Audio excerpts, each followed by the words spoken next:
Good morning, friends.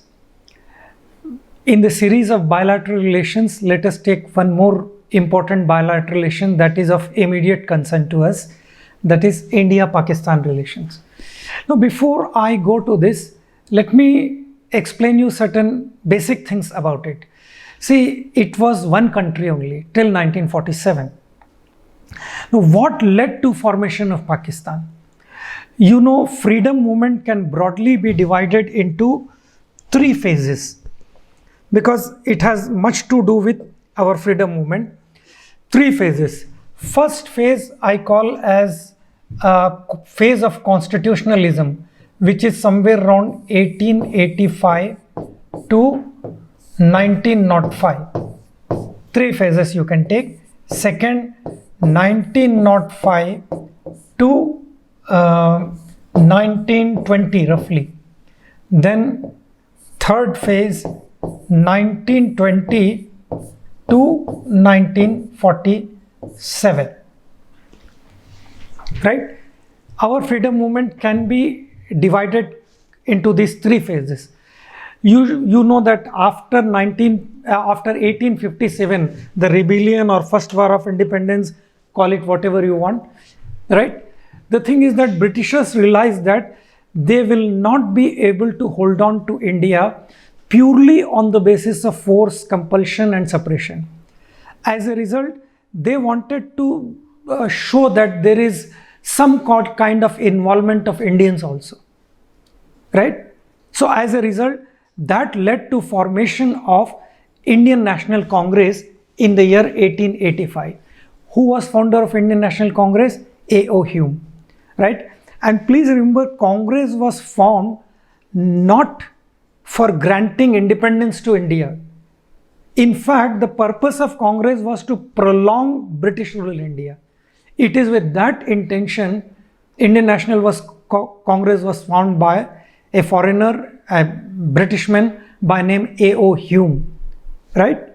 So that this organization will act as a shock absorber between the British rule and people of India at large. That was the intention.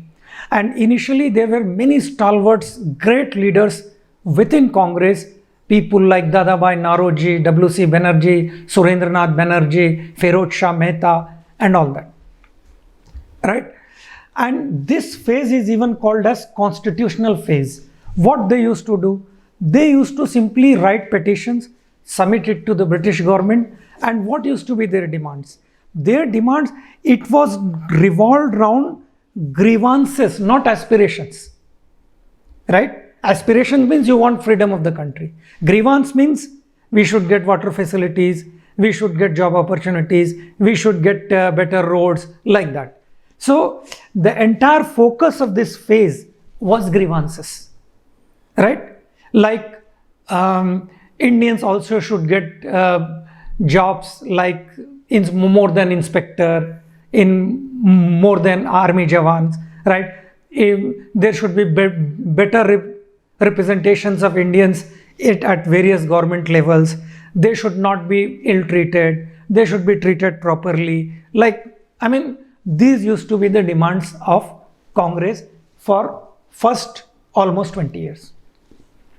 In 1905, a major event occurred, that was partition of Bengal on communal lines.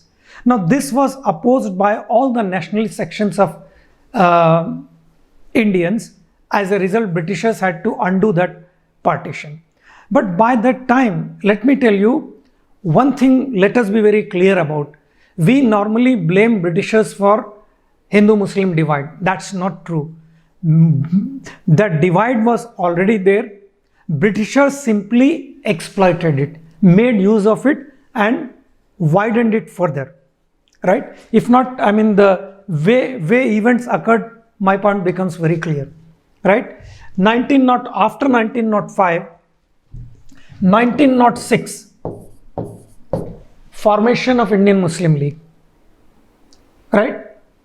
1906 with a demand that separate electorate should be granted to Muslims, right? 1909, Minto-Morley reforms. As a result, this demand was considered by Britishers, right?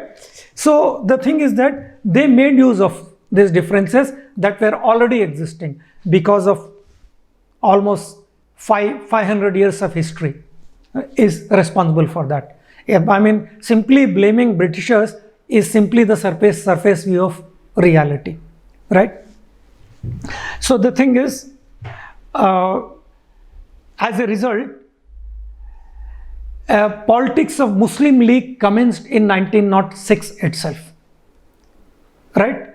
And from 1905, the extremist leadership of Congress started coming to surface, right? Like Bal Pal Lal, Bal Gangadhar Tilak, Lala Lajpat Rai, then Bipin Chandra Pal, Aurobindo Ghosh, and all that. And for them, for the first time, Bal Gangadhar Tilak used the term called freedom is my birthright and I shall have it. For the first time, Indians started demanding complete independence from British. Till then, nobody demanded. Maybe perhaps it was not a feasible idea, practical idea. You can't doubt the goodness of the people who preceded Tilak. They were great patriots, they were great leaders in their own right. But fact is that maybe perhaps time was not right, situation was not propitious. As a result, they didn't demand. Tilak became the first person to demand complete independence from Britain.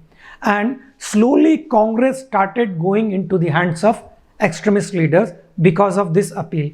And Tilak used all kinds of symbols, primarily Hindu symbols, to popularize it. It's not as if Tilak was a communal person as being branded by many superficial historians. Tilak wanted to use Hindu symbols for mass communication of that message. At that time, there was absolutely no communication facilities. There was no internet, there was no computers, there was no, even newspapers were read by hardly 1 or 2% of the population. So he used the concept of Ganpati festival to popularize his political message.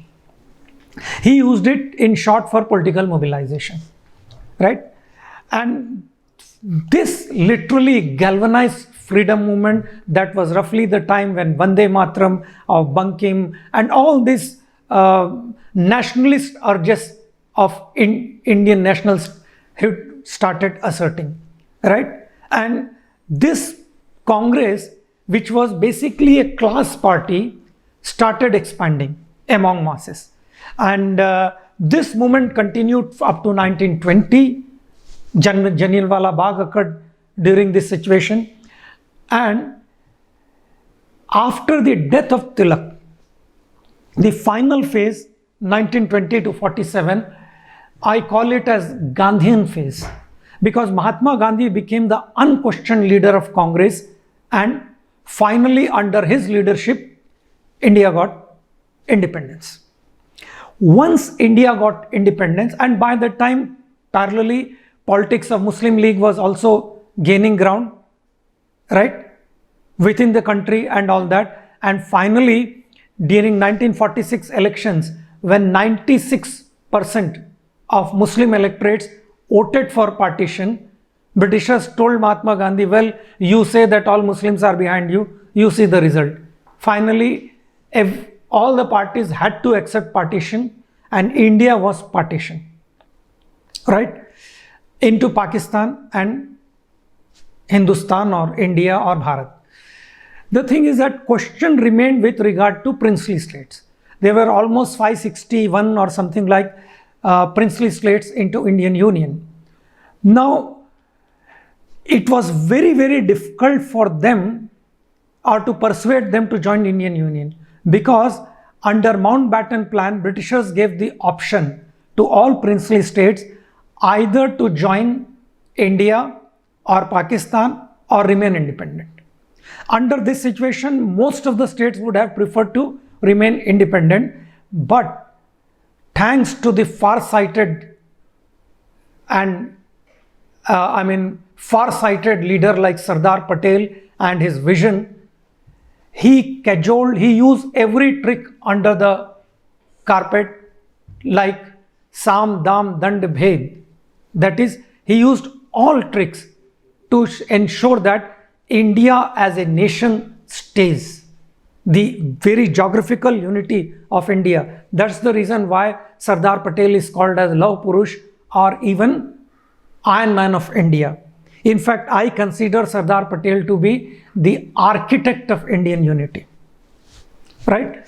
So he succeeded in integrating almost 552 states into Indian Union. Now problem came with, of course, there were very, very complicated states also, right? Like Rajasthan states, like Kingdom of Bikaner, Junagadh, Jodhpur and all that, right? But Sardar Patel managed through, as I said, he used request, he used cajoling, he used inducements, he used army, he used police action, he used threats, he used everything, right? Normally I consider what Sardar Patel did as not violence but benevolent use of power. He did not do it for his promotion or for getting power for his family, but for the keeping the unity of the country intact, right? So finally he succeeded. Problem came with regard to these three states, Hyderabad, Junagadh and Jammu and Kashmir. Both Hyderabad and Junagadh were ruled by Muslim Nawabs and Nizams, but they were predominantly Hindu state. In sharp contrast to this, Kashmir was predominantly a Muslim state ruled by a Hindu Maharaja, that is Maharaja Hari Singh. Right? So after that,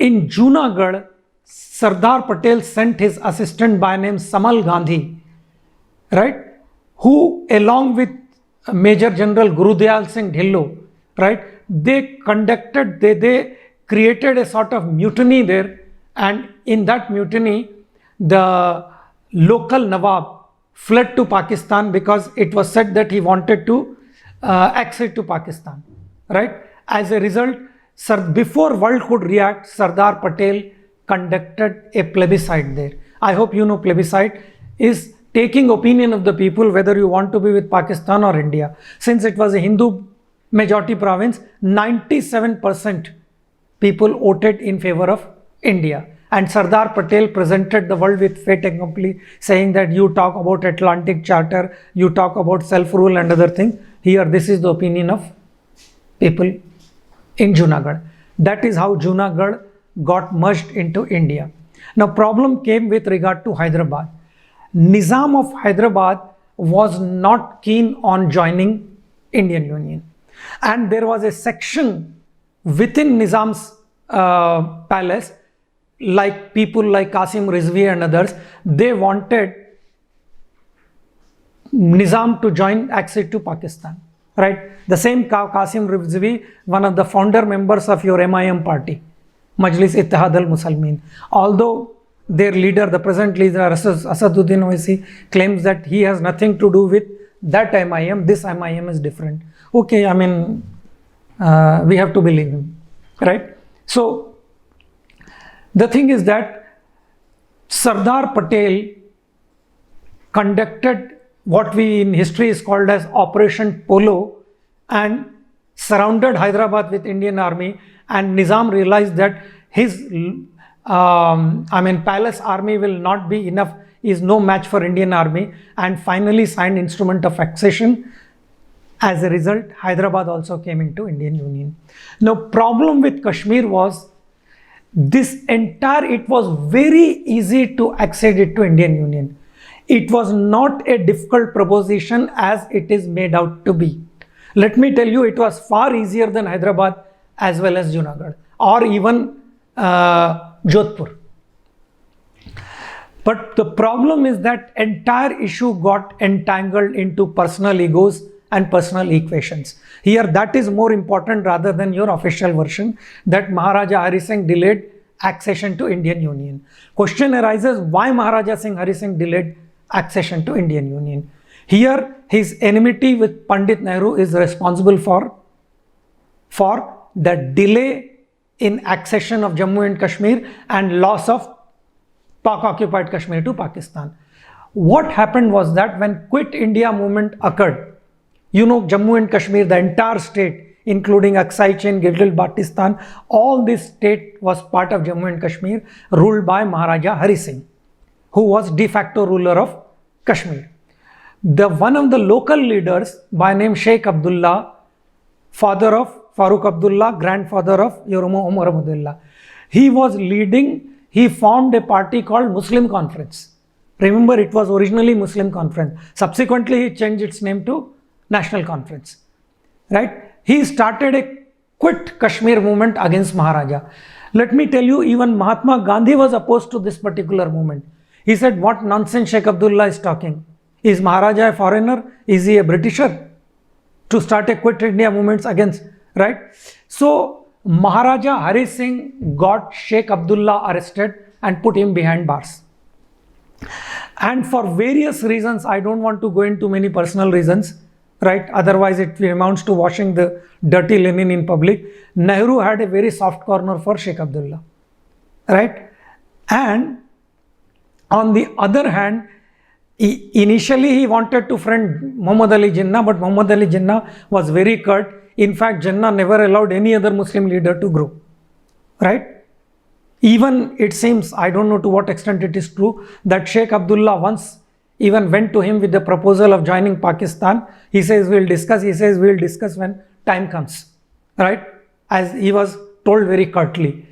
And Pandit Nehru, due to many personal reasons, was having a very soft corner, and he was trying to, please Sheikh Abdullah.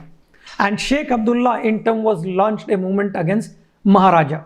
Of course, with the usual rhetoric that these are feudal elements, these are this and that. These words like poverty, feudalism has been the most prostituted word in India, used by all kinds of unscrupulous politicians, right? So, apparent logic was, this is a feudal regime, we believe in democracy and all that, right? Real purpose was to snatch power from Maharaja, and in turn he was helped by Pandit Nehru. This I am talking about before independence.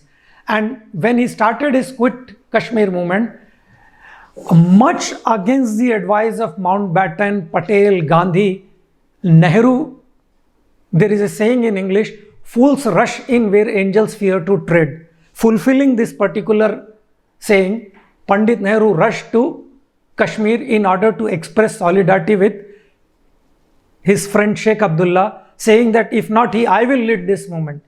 But the moment he entered, Maharaja Hari Singh came to know about it. He got him arrested and put him behind bars, right? Finally, under a lot of pressure from Mountbatten and other leaders, Maharaja Hari Singh agreed to release Nehru under the condition that he will not enter Kashmir and play this, street level politics along with Sheikh Abdullah. So as a result, he was released. And after the independence, the preference of Maharaja Hari Singh was for India. Well, I am not lawyering for Maharaja Hari Singh, but facts needs to be told. In this country, facts have been hidden for 70 years, right? In order to fulfill a particular agenda. I hope you have understood what that agenda is. So fact must be told as they are. Whether they are to your liking or not, that doesn't make any difference. Preference of Maharaja Hari Singh was for India. But problem occurred that on the issue of Kashmir, Pandit Nehru made it very clear to Sardar Patel that your interference will not be appreciated. As a result, Patel kept himself aloof from the entire Kashmir dispute. Of course, formal meetings he used to participate. Even there also he used to influence.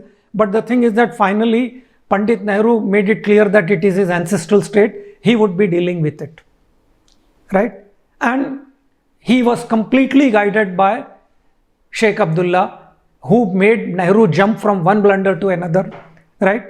As a result, Pandit Nehru, when finally Maharaja he was, let me tell you, he was on the horns of Dalma. On the other hand, he had to face the vengeful attitude of Nehru, who was putting precondition of making Sheikh Abdullah the de facto ruler, which was a far bitter pill for Maharaja Hari Singh to swallow. On the other hand, from the other end, Jinnah was giving him all kinds of allurements, saying that we will give you access to port of Gwadar. I don't mind providing any kind of autonomy that you wish for, all that. So Maharaja Hari Singh also was on the horns of dilemma, whether to remain independent, join Pakistan, or, as I said, his personal preference was India. But because of Nehru and Sheikh Abdullah, he delayed signing instrument of accession. Had Sardar Patel handled this issue, perhaps, without any hesitation, perhaps Maharaja Hari Singh would have acceded to Indian Union. But as I said, the entire issue got enmeshed into personal egos and equations. As a result, he delayed. But Jinnah was simply trying to fool Maharaja. That is, he sent his army of Afghan tribesmen and all that and grabbed a large part of Jammu and Kashmir. And you know, the Dogra army of Maharaja Hari Singh was no match for Pakistani army, right? As a result, in that context, he requested India for the help, right? So Pandit Nehru made it very clear that most of the negotiation for accession will be done by Sheikh Abdullah and not Maharaja. And of course, there were many people who were appointed, like Meher Chand Mahajan, G. Parthasarathy. All these people became, Gopal Swami Iyengar, the father or grandfather of G. Parthasarathy, the present, who served as ambassador later to Pakistan, right? So all these people were involved in talks, and finally, in every talk, backroom talk, Sheikh Abdullah had his way, and Maharaja Hari Singh was left with no other option, because finally, when Maharaja Hari Singh requested Nehru for help, Nehru said, on what basis we can help you? You are independent, right? First you accede to Indian Union, then we will think of helping you. And Maharaja Hari Singh had to swallow the bitter pill. He accepted to make Sheikh Abdullah the de facto ruler and signed instrument of accession. It is in that context Indian army was sent from large tract of Jammu and Kashmir state. It was driven out, but still they succeeded in capturing 1/3 of Kashmir. Of course, Indian army was in a position to drive out the enemy, but in all this rush of events, Pandit Nehru committed one of the many blunders which he committed, for which country is paying to date, and that is approaching UN for mediation. And UN made it very clear that, well, let there be peace and other things. Forgetting that august body was completely dominated by few powers who were guided by Cold War logic. And this Cold War logic helped Pakistan, because Pakistan was willing to be a subservient power to America, whereas India was, which subsequently became non-aligned, wanted to follow an independent foreign policy. Right? This was also the reason. But still, if we could have gone to UN after driving out Pakistan, because you must have some bargaining chip, and that's exactly what was revealed by many generals of their time in their memoirs and all that, like Timaiya or like Manek Shah and others, right? So the thing is that finally in that context, Pakistan, UN intervened and came out with that famous Security Council resolution saying that, well, let there be peace first, right? Let there be ceasefire first. Number two, still many people do not know that, have not read that draft, right? That draft, even that a draft which was not very favorable to India, still it went as far as to claim there were the three dimensions to this draft. One, let there be ceasefire, number one. Two, Pakistan should withdraw its army completely from Jammu and Kashmir. Second, India will maintain minimum army that is consistent with internal security. And third, there will be plebiscite and let Kashmiris decide whether they want to be with India or with Pakistan. Now, this was the issue which spoiled our relations with Pakistan right from the day one. Now, what was the argument of Pakistan? Argument of Pakistan was that Junagadh and Hyderabad, the local rulers never wanted to accede to Indian Union, although India literally grabbed these two countries, right, using the logic of self-determination. By the same logic, the way Junagadh and Hyderabad went to India, Pakistan should have got the Kashmir. That was well, fair enough. Frankly speaking, if you go only by this logic, I too feel that Kashmir should have gone to Pakistan. But that was not the only logic. Please remember, our counter argument of India was that, well, Kashmir, Pakistan, one culture, one nation was the basis of Pakistani nationalism, not India. India is a secular country. If it is two-nation theory, then it should be applied in entirety. Then not a single Muslim should have been in India. They should have been in Pakistan. And not a single Hindu should have been in Pakistan. They should have been in India. That was the most logical aspect of two-nation theory, right? I mean, a proposal favored by people like Ambedkar, Sardar Patel, and many other leaders, right? Peaceful exchange of population. But that was not to be. Personally, I feel this was another historic blunder committed by the political leadership then, right? As a result, what happened? India said that, well, we don't believe in two-nation theory, and for India, Kashmir became showpiece of our secularism. But both the parties did not follow that UN Security Council resolution. Of course, we may say India has the pretext there for not following it, because Pakistan did not withdraw it completely. So Indian army also did not withdraw. But fact, again, let us not go into what is right, what is wrong, right? Fact is that Pakistan grabbed 1/3 of the Kashmir. I mean, if you look at Kashmir like this entire area, including highly strategic Gilgit and Baltistan area, and this particular area here is called as POK, Pakistan Occupied Kashmir, although Pakistan calls it, I mean, the rest of the Kashmir as IOK, India Occupied Kashmir, and started staking claim for entire Kashmir using the same logic, right? Although, as I said, in case of India, had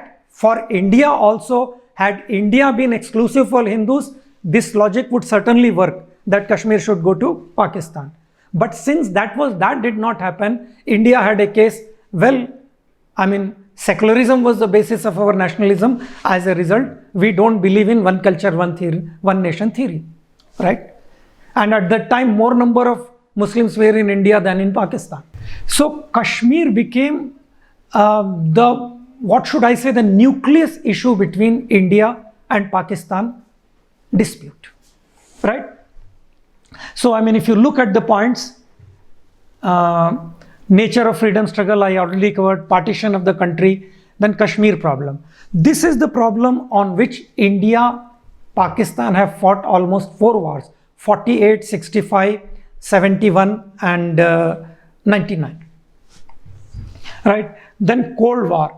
During Cold War, America openly started supporting Pakistan, and India was, because the entire, as I said, Kashmir issue got enmeshed into Cold War logic. As a result, by default, Soviet Union started supporting India in UN, right?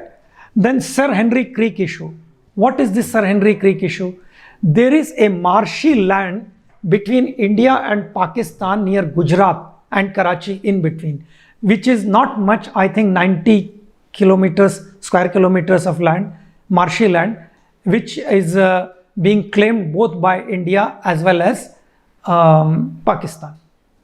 This is also frankly speaking, I don't consider it to be a very big issue between the two countries. Then Bangladesh crisis. What is Bangladesh crisis? I'll cover this more in my next topic when I cover India-Bangladesh relations. But suffice to know that Pakistan was, what we call as Bangladesh today, at that time it was called as East Pakistan, which was part of Pakistan. Right? So, but right from the day one, there was a systemic discrimination against the Bengalis. Right? And they were not willing to share power with Bengalis, because you must understand the internal politics of Pakistan. It is completely dominated by Punjabis. So Punjabis never believed in sharing power with any other community there. As a result, not only that this particular region, East Pakistan, was discriminated against, but it was exploited like a colony. Right? So that resentment was brewing among East Pakistanis.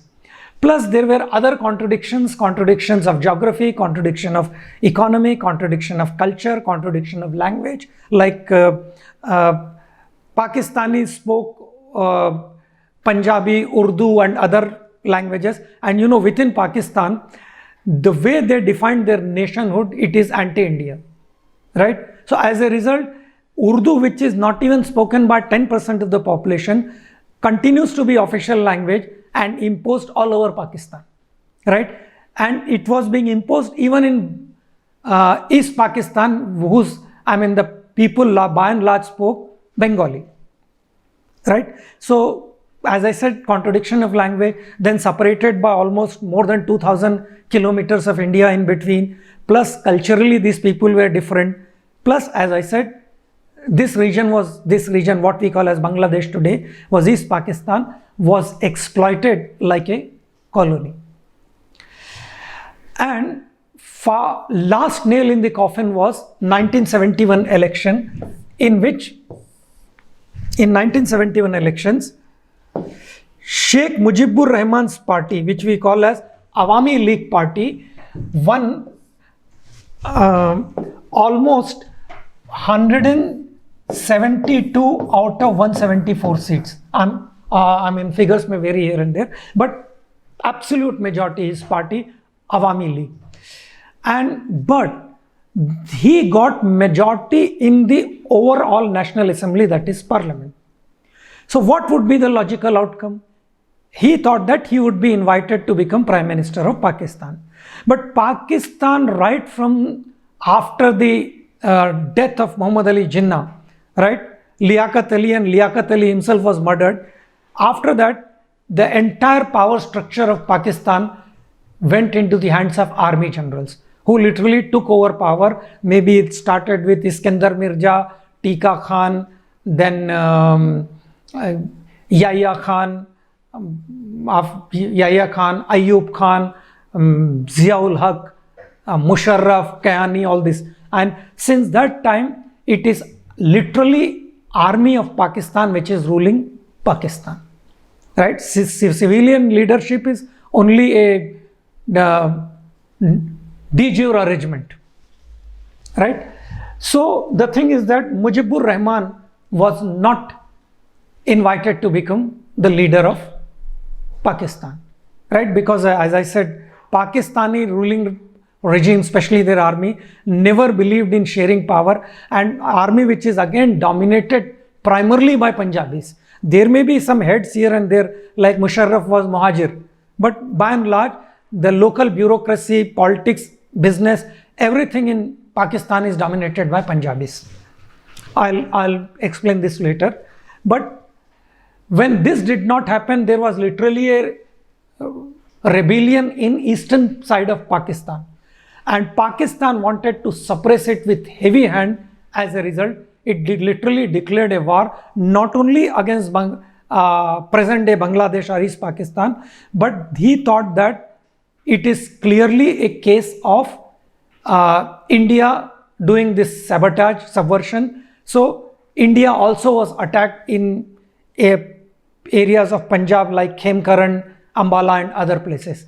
So India anyway was a superior power. It fought back, and worst kind of atrocities on Bangladeshis was committed by Pakistani army. And this all-out war, India helped Mukti Bahini, that is Liberation Army of present-day Bangladesh, East Pakistan, and in this particular war, for the first time, Pakistan was roundly and comprehensively defeated by Indian army, and they had to surrender. Almost 1 lakh soldiers surrendered before Indian army. Right? It's a different thing that how the then leadership squandered this military victory into political defeat at the negotiating table. Right? That was the time when we could have settled this, but that was not to be. These are, one of the many misfortunes which India had to bear due to lack of foresight of their leadership. But anyway, credit should go to Indira Gandhi that she successfully split the enemy into two. Please remember, Bangladesh was almost 50% population and almost 50% landmass. Right? So now we, personally I consider to be the singular and one of the greatest achievements of Indira Gandhi, although I have a lot of reservations about her track record, but despite that, I feel devil must be given his or her due. The thing is that she made India far more safe country than what it was, right? Like now we didn't have threat from on two fronts, Western and Eastern. Now the threat was only on the Western front. So that was her glorious achievement. So after this Bangladesh issue also led to deterioration in our relations, right? And credit should go to Indira Gandhi because not only she won this war, but also she withstood the American pressure. America at that time was superpower and threatened India with a nuclear attack. That was the time when they sent their 7th fleet, I think, at Arabian Sea. So anyway, this was a great achievement of Indira Gandhi. So Bangladesh, that was the time when Pakistan, anyway they were nursing a grouse on the issue of Kashmir, but here the country itself was partitioned. The most fertile, the most economically lucrative region of Pakistan was excised from them, right? So that is one blow. I won't say it was a knockout blow, but certainly it was a body blow to Pakistan. They could not digest that. And since then, they started thinking in terms of revenge. But one realization dawned on Pakistan. India conveyed to Pakistan in very clear and ambiguous terms that hereafter, you cannot win a straight war against India. It is far too powerful a country militarily to defeat India militarily. So now the scene shifted. Pakistan, for the time being, accepted this humiliation, and again in 1977, Bhutto was hanged. In India, Janata Party came to power, and Zia-ul Haq became the military ruler of Pakistan. And by that time, as I said, Cold War logic also subsided for some time, and Janata Party came to power. Indira Gandhi lost because she became unpopular on account of emergency. 77 elections were held. A conglomeration of opposition parties, primarily Bharatiya Lok Dal, Bharatiya Jansangh, Congress, and Socialist Party, came together and formed Janata Party. Morarji Desai became Prime Minister, and Atal Bihari Vajpayee became Foreign Minister of India. Everybody thought that since Mr. Vajpayee was Jansangh, which the forerunner for BJP, present day BJP, our relations with Pakistan are going to deteriorate further. But something reversed happened. That was the time when our relationship with Pakistan started improving. Rather, I feel this was the only time when India's Pakistan relations were really very, very good, right? Our relations improved during Janata rule. Like India was allowed to open a consulate in Karachi, Pakistan was allowed to open a consulate in Mumbai, and exchange of cultural exchange of writers, cricket team, Indian team visiting Pakistan, Pakistani cricket team visiting India, all that bonhami, what we say, continued. But again, all this changed because in India, Indira Janata Party lost power. Indira Gandhi could successfully split Janata Party and bring the further fall, and elections were held, and Indira Gandhi came back to power with road ruler majority, right? But this factor alone would not have deteriorated our relations with Pakistan. Another international, event occurred, which, pushed India in the direction of hostility, right, towards Pakistan. That was Soviet Union's invasion of Afghanistan. Though India never openly supported it, but tactically it supported it, right? When Indira Gandhi was asked, don't you think Russian army should withdraw from Afghanistan? She never used to name Russia. She used to say that, all foreign armies should withdraw from there, right? During this entire phase of Cold War, we normally gave benefit of doubt to Russia on the same very issues which we used to criticize America, right? But that's a different thing. Every country has their own preferences in foreign policy, right? But I'm telling you the reality. As a result, anyway, Pakistan was totally a client state of America. So during Janata phase also, that was also the phase when our relations with America also developed. We will see once we cover India-US relations. But here Indira Gandhi came to power, and there, as a result, once again hostility between India and Pakistan started increasing, right? The one which subsided during Janata period, it again started increasing. And two issues came very handy for Pakistan to carry out their anti-India program. One was insurgency in Jammu and Kashmir, and another insurgency in Punjab. And both were aided and abetted by Pakistan with the help of America and some other Islamic countries, right? Although apparently they were very friendly with India, right? But indirectly they were helping Pakistan and all that. On many times Kashmir issue, they supported Pakistan, right? So that's a different story. But anyway, so as a result, and using the pretext, and Pakistan used the pretext of Soviet army in Afghanistan and turned many of the men and resources against India. And America also looked the other way because the strategic importance of Pakistan was too high in the eye of Americans. As a result, our relationship started getting further deteriorated when Pakistan started supporting terrorists in Punjab as well as separatist movements in Jammu and Kashmir and all that. Then problem came with regard to Siachen Glacier. Where is Siachen Glacier? If you look at Kashmir,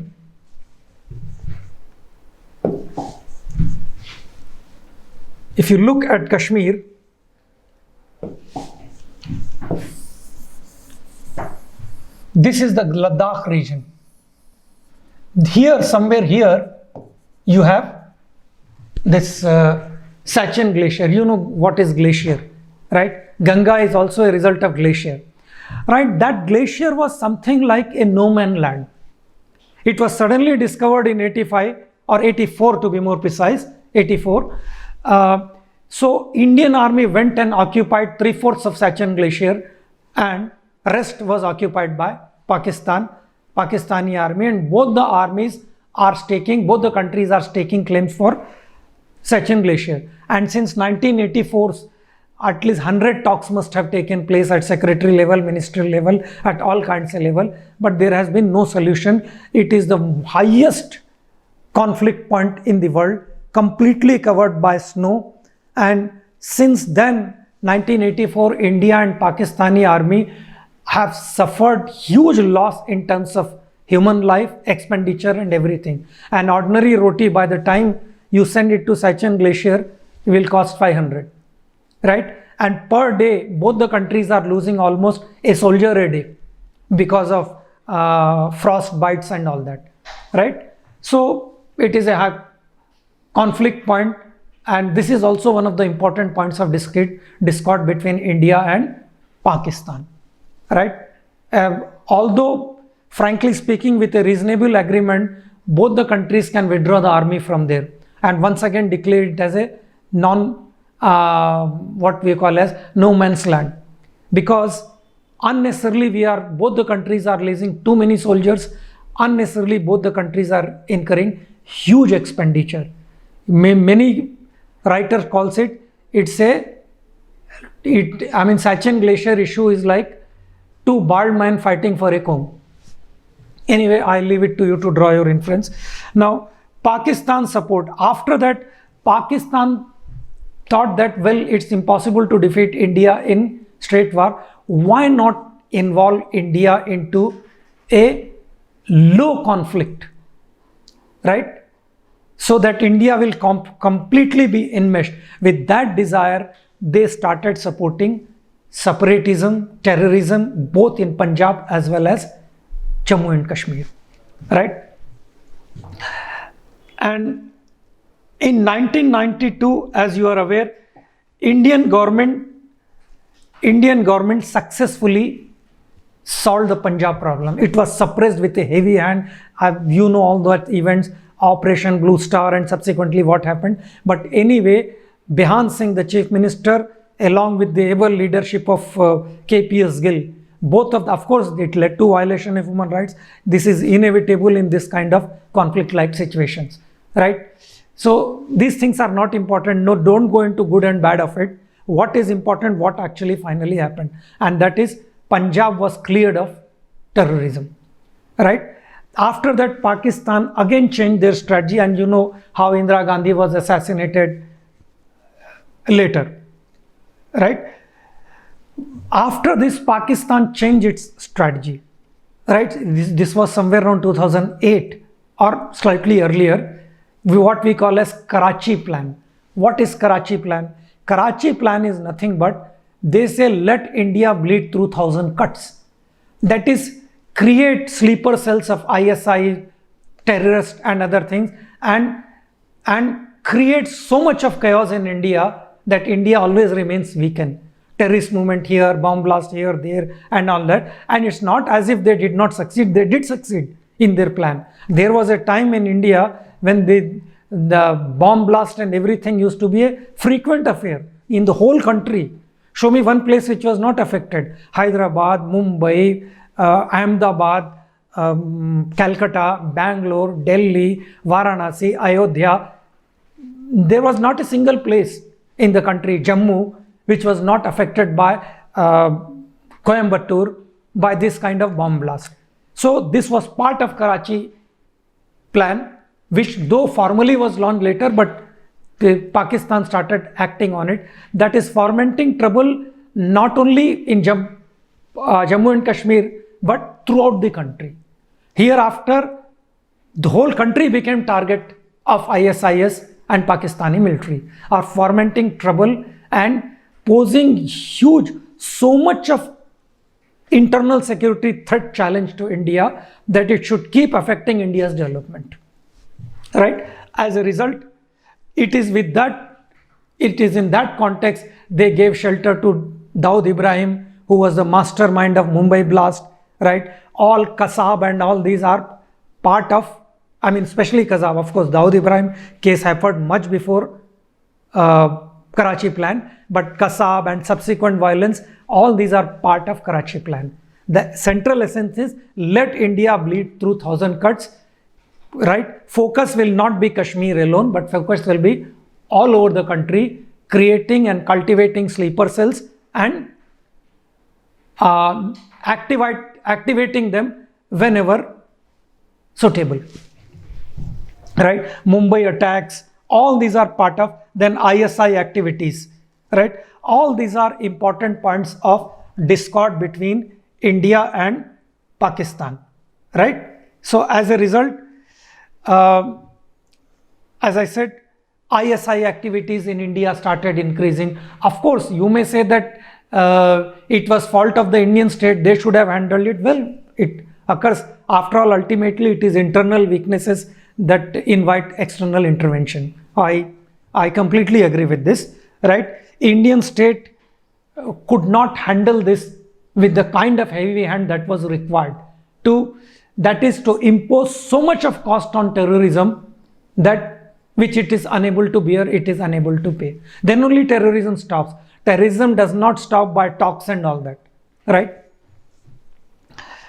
Then Pakistan giving them Mumbai blast, right? Karachi plan. Then differing stakes in Afghanistan.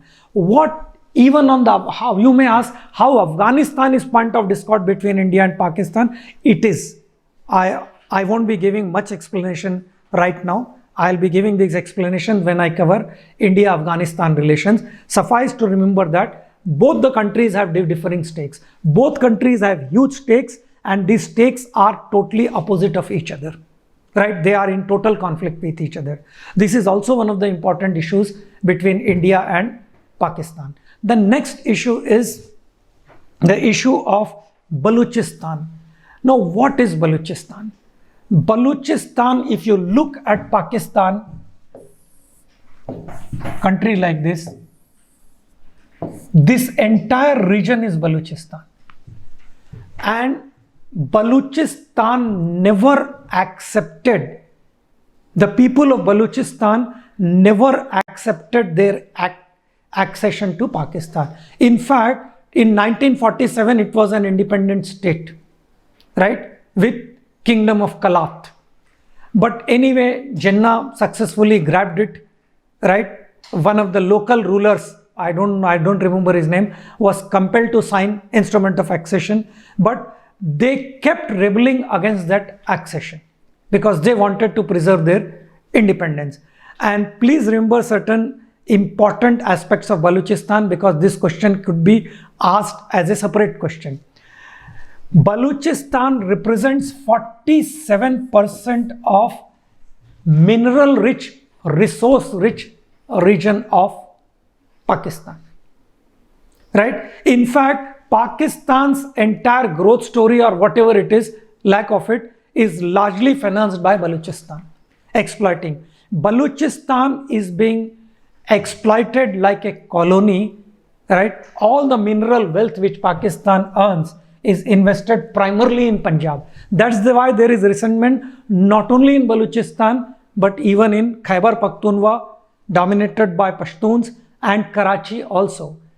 Latest event, I am told that people in Karachi also are not now joining hands with people of Balochistan rebelling against Pakistan, right? So Balochistan issue, it is huge trouble which is going on. In fact, the entire CPEC of Pakistan and China can land into trouble if this unrest continues or grows with the passage of time, which is quite likely. That entire project also can fail. That's the reason Pakistan is trying to come down very heavily on Baloch. Like I can mention, I cannot document all kinds of atrocities. If you want, you can watch it on YouTube, the kind of atrocities which Pakistan is committing. Meanwhile, I didn't tell you the kind of atrocities committed by Pakistani army in Bangladesh, right? You will be amazed to know that 30 lakhs Bengalis were killed. 10 lakhs Bengali women were raped, right? In fact, UN team withdrew, ran away from there, saying that we can't be even witness to this kind of savagery, right? As a result, similar kind of atrocities Pakistani army is committing in Balochistan as well, right? And like in case of Bangladesh, they continue to blame India for fomenting trouble in Bangladesh. Of course, which is highly exaggerated, but with the present government, I feel that, well, I do not completely rule out Indian hand there, right? It is there, but that's not decisive. Decisive is unwilling. Decisive factors are exploitation of Balochistan, suppression of Balochs, right? Raping their women, killing their children, right? Committing all kinds of atrocities on a similar scale which they did in case of Bangladesh, right? All these are the decisive factors. Indian hand, well, Indian hand could be there. I am not ruling out that possibility. Because in all these conflicts, let us not view it from ethical angles, right? Our understanding of the situation is more important rather than taking a moral position. So the thing is that because of all these factors, there is unrest. Now, question quite many Indians ask, I mean, many students ask me is that, well, can we repeat a Bangladesh in Balochistan? That is, Balochistan going out of Pakistan and becoming an independent country. Well, possible, difficult but possible. My answer is difficult, but why difficult? Because it is far more difficult than Bangladesh. See, alienation of people is complete.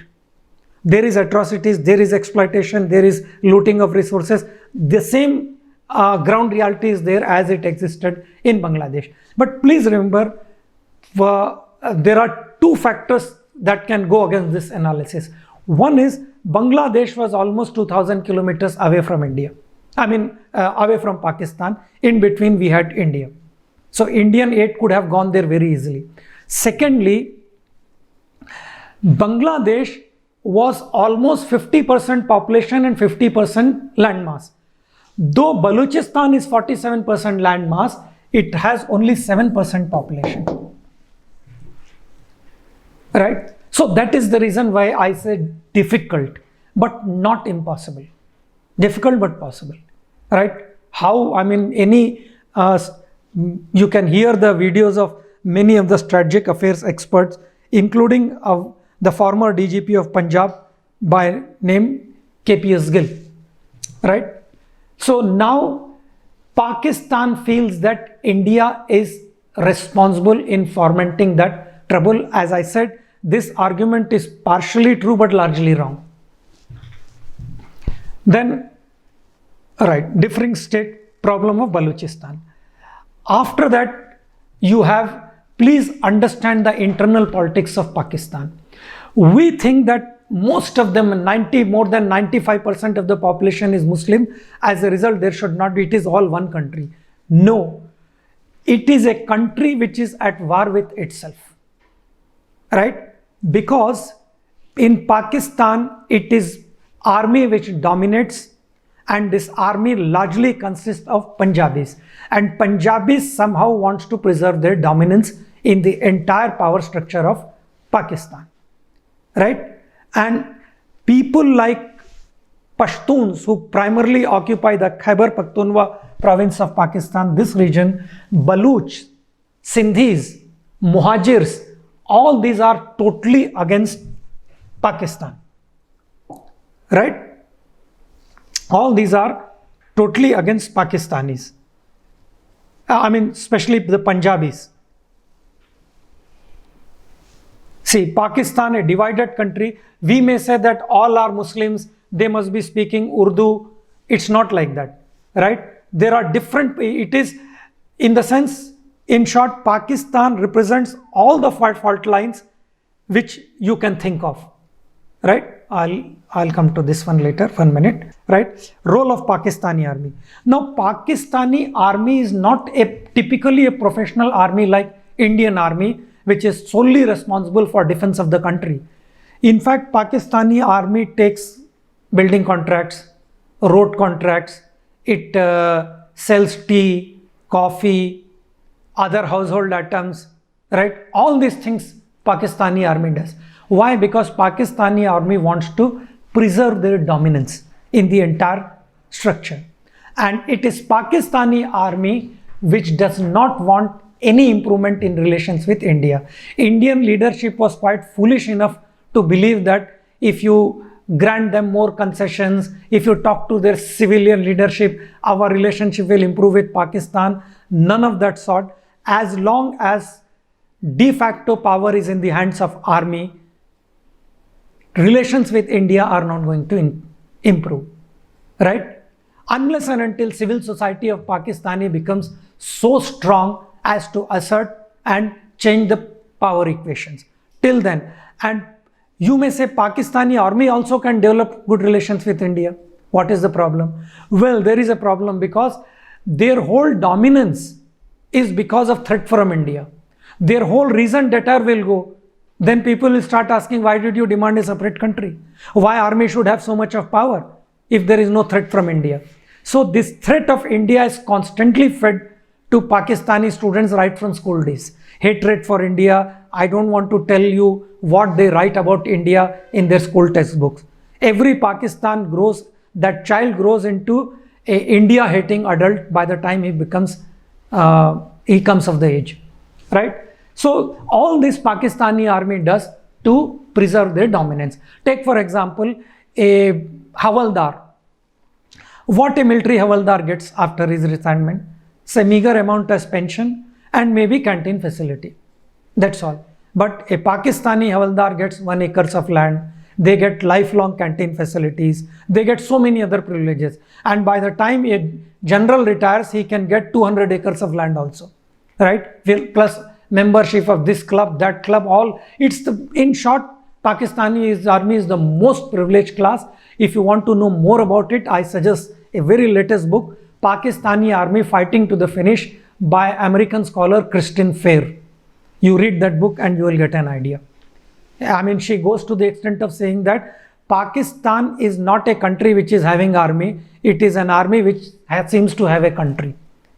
I mean, with this one statement sums up the kind of role which Pakistani army plays.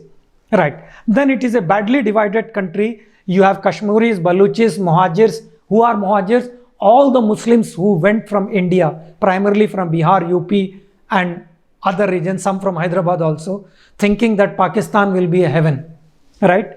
Muhajirs, Punjabis, Pakhtunis, Sindhis, Shias, Ahmadiyas, right? And Pakistan in Ahmadiyas are declared as non-Muslims. All other communities other than Sunni Muslims sometimes are called as kafirs there, right? So the thing is that, and there are all kinds of atrocities on minorities in Pakistan, especially primarily Hindus and Christians. Hindu girls are forcibly raped, kidnapped, forcibly married, converted, all kinds of atrocities Pakistan does on their minorities, right? Although keeps lecturing India about human rights. That's a different issue, right? The way Ahmadiyas are treated, the way Muhajirs, Muslims who went, if you don't believe me, listen to leader of Muhajirs, Altaf Ahmad, what he has to say, right? From London, he was singing Sare Jahan Se Achha Hindustan Hamara, right? So this sums up how Pakistan treats its minorities. And today, except Punjab, all provinces in Pakistan are up in flames against the central leadership, against the role of army, right? Then language divide is there. Punjabi, Sindhi, Sarkai, Pashto, Urdu, Baluchi, different kinds of languages are there in Pakistan, right? Then Pakistan is basically a begging bowl economy. Then there are multiple power centers in Pakistan, right? Like in India, there is a clear-cut separation of powers. All organs of the government work in their respective compartments. But when it comes to policy matters, it is the central government which decides everything, right? Unless and until they decide something which is extremely unconstitutional. By and large, it is the central executive which has all the powers to take decisions. In Pakistan, there are multiple power centers. You have army, you have ISIS, which is extension of army, right? Then civilian leadership, then you have judiciary, then you have Mullah Maulana leaderships, right? Who are called as non-state actors, but they are primarily promoted by Pakistani state, right? So all this, there is a confusion. Now another important thing is Indus Water Treaty. I'll cover this in the last, right? Till then you simply remember, I'll come to that later. Balochistan. Yesterday I told you the China-Pakistan economic corridor, which starts from Kashgar in Xinjiang province of China, travels to Pak-occupied Kashmir, right? Gilgit-Baltistan, and it goes up to Gwadar Port. Now this passes through the restive province of Balochistan, which is rich in minerals, rich in resources and all that. Now people there are totally against this project. They are rebelling against it. There are instances where Chinese engineers were kidnapped. In some hotels they were killed also. Pakistani army is providing them with all the security and all that, right? So Balochis feel that their resources are being exploited, and Balochis have always been exploited and discriminated against by the very fact, if you remember, that though it is such a resource rich province, hardly 23% people get electricity. 25% of the population have drinking water facilities, right? 8 of the 10 most backward districts in Pakistan are in Balochistan, right? And plus add to all this the discrimination, the systemic, what should I say, the assaults on Balochis, killing their, raping their women, along with all this you can add, and you can see the kind of resentment which Balochis have, right? Plus it has rich resources in terms of natural gas, coal, copper, gold, and yet it is the most. Literally male literacy rate is hardly 20%, and female literacy rate, it varies any from 0 to 5, right? Deliberately it is being kept backward by Pakistan in order to exploit all these resources, right? So this is about Balochistan. Then coming to this Pak occupied Kashmir, Gilgit-Baltistan. Here primarily this region is dominated by Shias who never see eye to eye with Sunnis. In fact, the entire West Asia today is in flames only because of this one dip. There are other factors, but primary factor is this. I'll explain this when I cover West Asia. But anyway, suffice to know that here the people are totally against Pakistan, even in Pak occupied Kashmir as well as Gilgit-Baltistan. They want to secede from Pakistan, and here also they feel that it is India which is helping them, right? So there is a lot of opposition to Pakistan even in the regions like Gilgit-Baltistan. Then towards the end, let me come to the famous Indus Water Treaty. Now what exactly is this Indus Water Treaty, right? Indus Water Treaty India signed in the year it was signed in the year 1960. Here I'll have to tell you, explain it to you in greater detail. 1960. Now what is river Indus? What exactly is this dispute between India and Pakistan? See, river Indus originally originates in Mansarovar region of Tibet. From there it flows into Ladakh. From Ladakh into Pak occupied Kashmir, and from Pak occupied Kashmir to say from Punjab, from Indian area of Kashmir to up to, and it goes to Pakistan.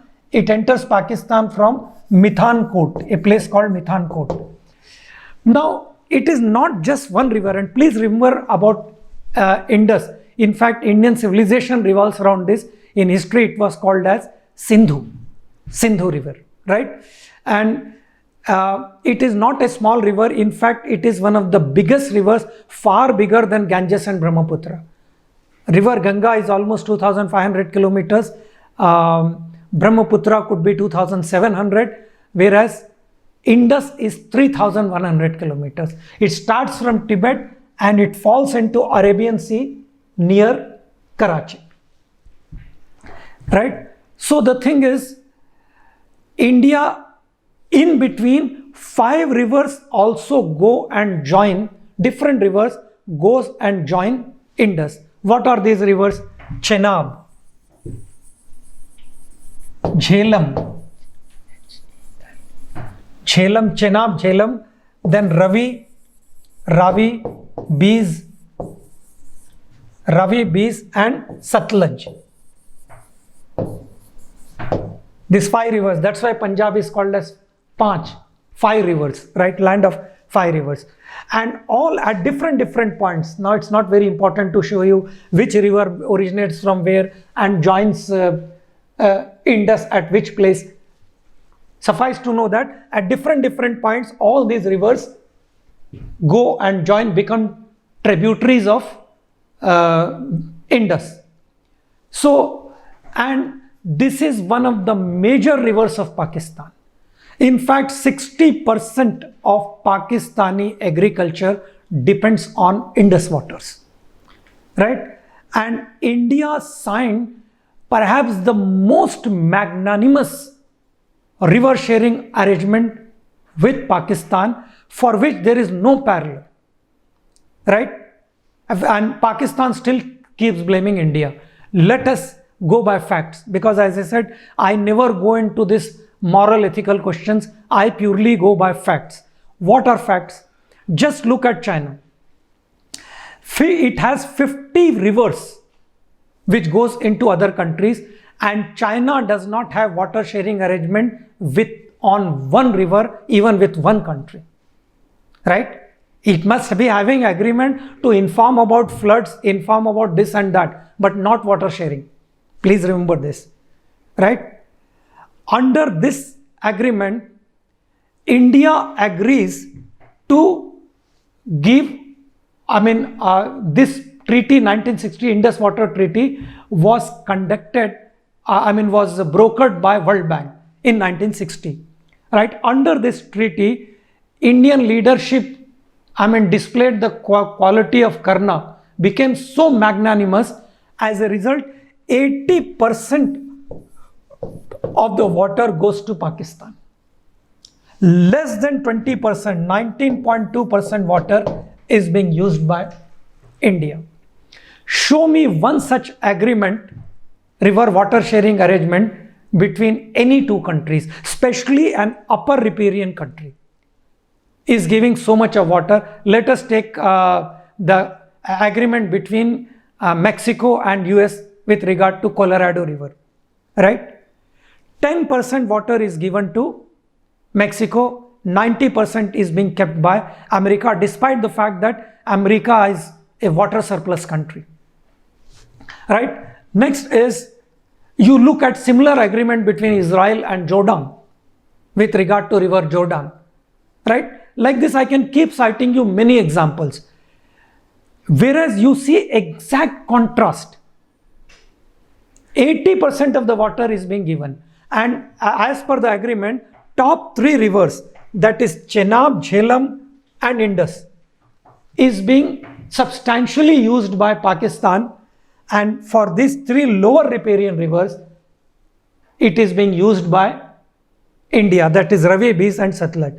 And foolishly, India accepted that India will not be building any dams on these 3 rivers, Chenab, Jhelum and Indus, right? As a result, there is a power shortage in Jammu and Kashmir. Jammu and Kashmir Assembly passed a resolution requesting Government of India to abrogate this treaty, right? So it is now, only now we have started building dams, because right now we cannot stop water. It will be detrimental to India. There could be floods. Now we have started building some dams, not a major dams the way Pakistan built, right? They have already constructed some 4,000 megawatts of energy dams at one place, and another 6,000 something like on Indus, right? So whereas India is not allowed to build any, as a result this is. But now with the change in the government, now we are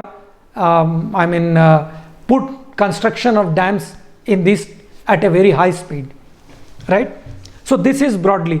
And let me tell you, this agreement India signed with the hope that Pakistan will behave like a good neighbor, which it did not, as it is proved that within 4 years, for 5 years, they once again attacked India in Rann of Kutch, right? So as a result, India is suffering heavily, Jammu and Kashmir is suffering heavily because of this agreement. Now there is a talk, especially some of the strategic experts like Brahmachalani and others, they are advising that we must abrogate this treaty. Question arises, can India abrogate this treaty? Answer is yes. By quoting Article 62 of Vienna Convention, that is laws on treaties, India can safely walk out of this treaty, right? And as a result, we can literally abrogate. And let me tell you, 60 to 70% of Pakistan's agriculture depends on this water from Indus, right? So just look at Pakistan now. Everybody says that's a very powerful country, it has a nuclear weapon, everything, all that I agree. But look at the vulnerabilities of Pakistan, right? Assuming Balochistan goes out of Pakistan, 80% of their exposure coastal area will go, right? One of their most resource rich, whether it is iron, gold, coal, all these resources will go out of Pakistan, right? Pakistan will collapse within a week if Balochistan is cut. Pakistan anyway is a begging bowl economy. If India, let me tell you, even following treaty, India can squeeze Pakistan. And that is what I'm told by reliable sources, which Government of India has already started doing by building Tulbul Dam, Kishan Ganga Dam and other dams, by expanding them further, right? Even within the existing terms of treaty, Pakistan can suffer heavily, right? But assuming we were to walk out of this treaty, then Pakistan will be literally choked, right? On the other hand, you problem of Balochistan. So by quoting Article 62 of Vienna Convention, laws on treaties, India can do that, right? So this is about Indus water treaty with Pakistan, although technically officially the treaty continues to remain and Pakistan continues to draw a heavy share of water from Indus River. So this is about Indus. Now the important questions, when the question is asked, you need not cover all the points which I have covered. This is just for your explanation. Important points of discord between India and Pakistan are Kashmir issue, Bangladesh crisis, Sachin Glacier, terrorism, ISI activities, Karachi plan, differing stakes in Afghanistan, problem of Balochistan and Indus water treaty. Even if you overlook points like, say Punjab, Kashmir, Kashmir, what happened in Kashmir, right? Even if you overlook Punjab or Sachin Glacier, Sir Henry Creek, no problem. But cover these core points, 5-6 points, which I said along with that, especially Balochistan. Balochistan today is the most significant points. Now, what could be the role of Pakistani army? I already explained you. Unless and until Pakistani army wants, right? Our relationship, Pakistan is not going to improve. Why 80%? Even if you give 100% water from Indus, relations are not going to grow, right? And there is every possibility that Pakistan can split into 4 units and go back to its original units, that is Pakhtonistan, Karachi, that is Sindh, and Balochistan. Pakistan will only remain of Punjab. Even that possibility is also there. So the thing is that this is something between India and Pakistan. Now, what could be the possible questions? Possible questions can be mostly of this 150 words questions. I do not visualize a 250 marks question in this. That is, it could be on Kashmir, it could be on say Balochistan, it could be on CPEC, that is when you cover Balochistan you will have to cover CPEC also, or it could be on say terrorism, or if they want to give you a bigger question, they can ask you question like explain the points of divergences between India and Pakistan. For that you have to discuss from Kashmir 7-8 points which I said. You can safely overlook peripheral points like say Sir Henry Creek and all that. So this is something between India and Pakistan, and if you have any doubts, you can write to me, you can talk to me on phone also. Number and my ID will be given to you towards the end. Thanks.